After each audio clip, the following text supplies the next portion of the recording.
Good morning! I have here steak tips na leftover. Tapos, ito na siyang himuong magic ulam.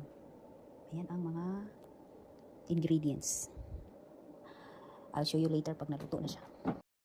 So, umpisahan na natin ang paghiwa-hiwa ng mga sangkap. So, ayan na. O, diba? Bilis-bilisan lang natin. Fast forward lang yan para di mo maboring sa ating pag-prepare ng mga sangkap. Ito na siya. Look.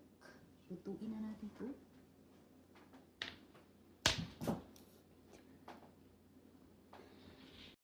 At ito na, umpisahan na natin ang paggisa-gisa. Lulutuin na natin ang ating experiment. So, inuna yung bawang at saka mga sibuyas bago yung steak tips at bago yung mga gulay. Ayan na ang atong experiment. Diba? Ang ganda tignan. Looks so very beautiful and colorful, like Christmassy.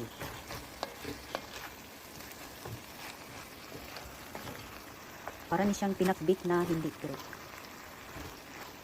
pinayang palaya og talong. English version. Tadam!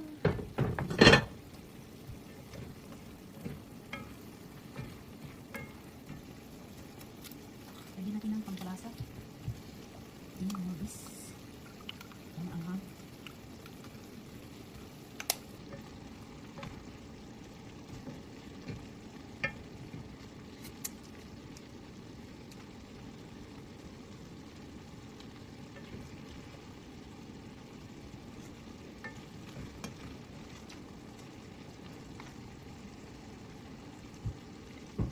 Tapos na ang experiment. Picture na ta. So, it's kainan time! Maghain na tayo ng ating breakfast. Excited na kumukaon sa akong experiment na ulam. Tingnan nyo, ang sarap dahil ang kulay niya. Kaya naman, salamat sa inyong pagtanaw. Sana ay na-enjoy nyo ang ating cooking experiment for today.